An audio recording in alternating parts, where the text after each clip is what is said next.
তোমাদের এই চ্যাপ্টারটায় লসাগু আর গসাগুর অঙ্ক রয়েছে, ঠিক আছে? এই লসাগু আর গসাগুর অঙ্ক বেশ কয়েকভাবেই বের করা যায়। যেমন গসাগু একটা উৎপাদকের সাহায্যে বের করা যায়, গুণনীয়কের সাহায্যে বের করা যায়, ভাগ প্রক্রিয়ার সাহায্যে বের করা যায়। ওরকম লসাগু গুণিতকের সাহায্যে বের করা যায়, তারপরে উৎপাদকের সাহায্যে বের করা যায়। তো আজকে যেটা তোমাদেরকে শেখাবো মৌলিক উৎপাদকের মাধ্যমে গসাগু বের করাটা অনেকটা সুবিধার। তো মৌলিক উৎপাদক মানে হচ্ছে, তোমরা এর আগে মৌলিক সংখ্যা চিনে এসছো। তো মৌলিক উৎপাদক মানে কি? উৎপাদক মানে হচ্ছে যে ভাঙা, কোন একটা সংখ্যাকে ভাঙতে হবে, ভাগ করে করে ভাঙতে হবে, ওটা হলো উৎপাদক।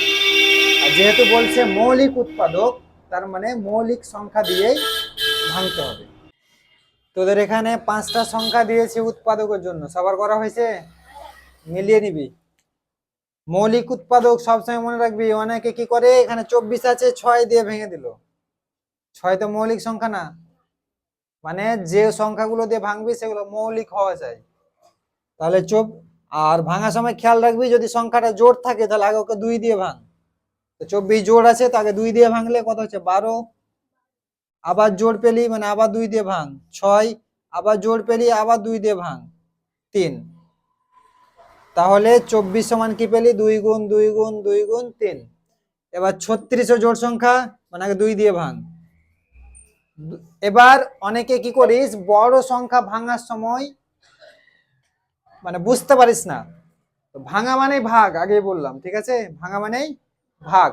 তো ধরে নেই 36 সংখ্যাটাকে দুঃখে 2 নামতা পড়ে তো তুই পাবি না, যেহেতু 2 10 20 পর্যন্ত নামতা মুখস্থ আছে। তাহলে 36 তো পাচ্ছিস না। তাহলে সেক্ষেত্রে কি করবি? যারা একদমই বুঝতে পারবি না তারা রাপে ভাগ করে নিবি, বুঝলি? এইভাবে এই ভাগটাই এখানে সোজাসুজি করার চেষ্টা কর, আমি বুঝাচ্ছি, ভালো করে ধ্যান দিয়ে দেখ। যেমন এইখানে যদি তুই ভাগ করিস, তাহলে প্রথমে 2 দিয়ে 3 কে করছিস কিনা, ওরকম এখানে 2 দিয়ে 3 কে ধর। তো 2 দিয়ে 3 কে যদি করিস তাহলে কবারে যাবে? একবারে। যতবারে যাবে অত লিখলি। যেমন এখানে একবারে দিলি তো ভাগফলে 1 লিখতিস, আর এখানে 2 লিখে বিয়োগ করতিস, তো বিয়োগ করে কি আবার 1 পেতিস। তো এই যে বিয়োগ করে 1 পেলি, এটা মনে মনে ধরে নে যে এখানে 1 বেঁচে গেছে। 2 1 কে 2 হলো, মানে 1 বেঁচে গেল। 1 এর সাথে ওরকম যেমন এখানে 6টা নামাচ্ছি, সেরকম কি 6টা ধরে নে। 16 যেমন হলো, তো এখানে 1 এর সাথে 6 ধরলে 16 হয়ে গেল। আবার 16 2 দিয়ে কবার যাচ্ছে? 2 8 16, এরকম 2 8 16। প্রত্যেকটা অঙ্ক যদি এইভাবে করিস ভাগ করে করে, তাহলে টাইম যাবে, খাটতে হবে বেশি। আর সোজাসুজি এই নিয়মটা ধরে নিলে কি তাড়াতাড়ি হয়ে যাবে, খাটতেও কম হবে। যত বেশি বুদ্ধি লাগাবি তত খাটতে কম হবে, বুঝলি? এবার পেলি কি 18 জোড় সংখ্যা, মানে কি আবার 2 দিয়ে ভাঙছে। 18 দুঃখে 2 নামতা পড়ে পেয়ে যাচ্ছিস, 2 9 18। আবার এবার বিজোড় চলে আসলো, যখন বিজোড় চলে আসলো 3 দিয়ে দেখতে হবে। এটা 3 দিয়ে আছে, 3 3 9। তাহলে 2 গুণ 2 গুণ 3 গুণ 3। সবসময় মনে রাখবি, যেটি উৎপাদক পাচ্ছিস সেটি গুণ করে আবার ওই সংখ্যাটা পাবি, প্রথমের সংখ্যাটা। 2 2 4, 4 2 8, 8 3 24। ওরকম 2 2 4, 4 3 12, 12 3 36, বুঝলি? এবার এই ক্ষেত্রে দেখ, এটা কি জোড় না বিজোড়? বিজোড়। তাহলে 2 দিয়ে ভাঙবে কি? ভাঙবে না। তাহলে 3 দিয়ে দেখতে হবে। তো আরেকটা বুদ্ধি মাথায় রাখবি, যে যখন দেখি বিজোড় আছে শেষে 5 আছে, তো ওটাকে আগে 5 দিয়ে ভেঙে ছোট করে নে, যেহেতু 5 ও মৌলিক সংখ্যা। তো 5 দিয়ে ভাঙলে কি 5 9 45। এবার 9 পেলি, 9 আবার 3 দিয়ে 3 3 9। 5 গুণ 3 গুণ 3, মানে 5 3 15, 15 3 45। ওরকম 60 জোড় সংখ্যা, তাহলে আগে 2 দিয়ে ভাঙ। অনেকে 10 দিয়ে ভাঙবে, 6 দিয়ে ভাঙবে, ভুল। যেটা দিয়ে ভাঙবি কখনো যৌগিক সংখ্যা হবে না, মৌলিক সংখ্যা দিয়ে ভাঙতে হবে। তো যেমন এখানে ভাগ করে বুঝালাম, ওরকম ভাগ করে যদি বুঝিস তাহলে কি 2 দিয়ে প্রথমে 6 কে, তো 2 3 6 মিলে গেল, শূন্য বাঁচলো, শূন্য নেমে গেল। 30 আবার জোড় সংখ্যা, তাহলে আবার 2 দিয়ে, তো 2 দিয়ে প্রথমে 3 কে একবারে, 2 1 কে 2 বাঁচছে কত, 1 একের সাথে শূন্য ধরলে 10, 2 5 10 মানে 15, 15 আবার বিজোড়ে চলে আসলো, শেষে 5 আছে, তো 5 দিয়ে ভাঙতে পারিস বা 3 দিয়ে, যেহেতু আরেকটা 3 দিয়ে কোনগুলো ভাঙে যোগ করে দেখলেই, সংখ্যাগুলোকে যোগ করে যদি 3 দিয়ে যায় তাহলে 3 দিয়ে যাবে, যেমন এখানে 45 আছে, 5 আর 4 9, 9 3 দিয়ে যায়, এটা 3 দিয়েও যাবে, যেমন এখানে পেলি 15, 5 আর 1 6, 6 3 দিয়ে যাই, এটাও 3 দিয়ে যেত, তো আমি যেহেতু শেষে 5 আছে তাকে 5 দিয়ে ভেঙে দিলাম, 5 3 15, এটা জোড় সংখ্যা, মানে আবার 2 দিয়ে, তো 2 দিয়ে যদি প্রথমে 7 কে কবারে যাবে, 2 3 6, 3 বারে গেল, বাঁচলো কত, 1 বাঁচলো, একের সাথে 2 ধরলে 12, 2 6 12, 36 পেলি, আবার জোড় সংখ্যা মানে আবার 2 দিয়ে, 2 দিয়ে 3 কে 2 1 কে 2, 1 বাঁচলো, একের সাথে 6 ধরলে 16, 2 8 16, 18 পেলি, আবার জোড় সংখ্যা মানে আবার 2 দিয়ে, 2 9 18, 9 কে আবার 3 দিয়ে, 3 3 বুঝতে পেরেছিস? ঠিক আছে সবার, ভুল থাকলে ঠিক করে নে। তো 2 দিয়ে ভাঙলে 2 6 12, 6 বাঁচলো, 6 ভাঙবে, আবার ভাঙবে 6 কি দিয়ে, 2 দিয়ে, 2 3 6, 3 আর ভাঙবে কত দিয়ে, 1 দিয়ে ভাঙার দরকার নেই, ঠিক আছে, তাহলে হয়ে যাচ্ছে 12 সমান 2 গুণ 2 গুণ 3। ওরকম আরেকটা সংখ্যা নিয়ে নিলাম 18, 18 2 দিয়ে ভাঙবে, 2 9 18, আবার 3 3 9, আর ভাঙবে, তাহলে আমরা পেয়ে যাচ্ছি কি 18 সমান 2 গুণ 3 গুণ 3, ঠিক আছে।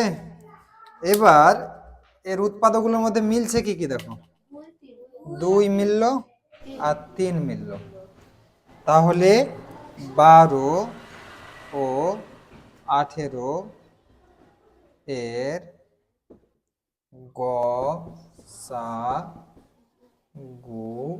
সমান 2 গুণ 3 সমান 6।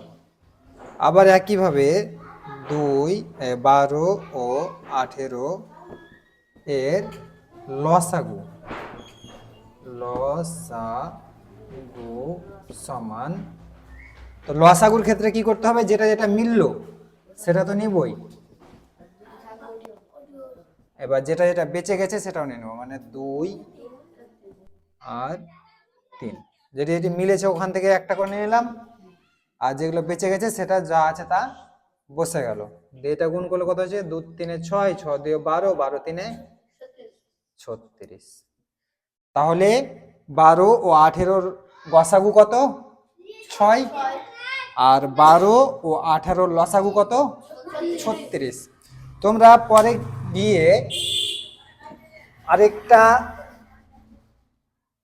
নিয়ম দেখবা, সেটা এখন আমি বুঝিয়ে দিচ্ছি, যে লসাগু আর গসাগুর ক্ষেত্রে একটা সম্পর্ক রয়েছে। কি সম্পর্ক রয়েছে না, তো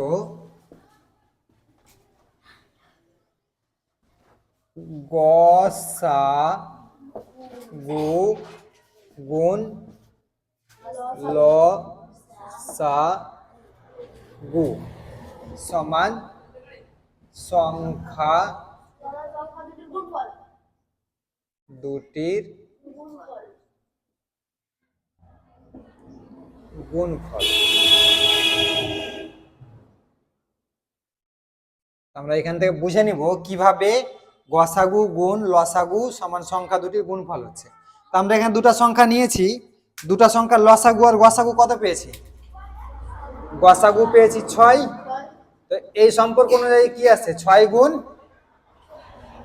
36, আর সমান কি বলেছে, সংখ্যা দুটির গুণফল, তো সংখ্যা দুটি কি কি রয়েছে, 12 গুণ 18, আমরা দেখবো এটার গুণফল আর এটার গুণফল সমান হচ্ছে কিনা।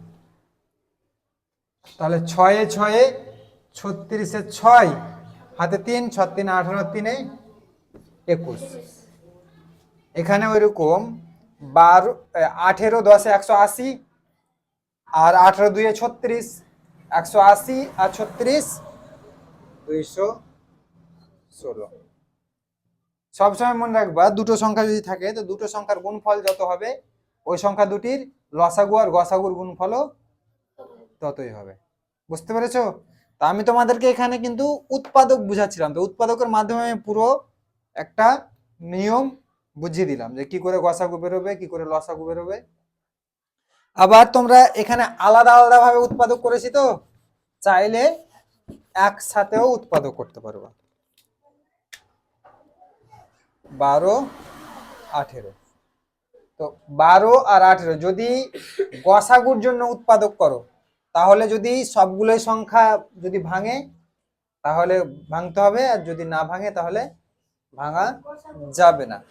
তো এখানে যেমন দুটোই 2 দিয়ে ভাঙছে, তো 2 6 12 2 9 18।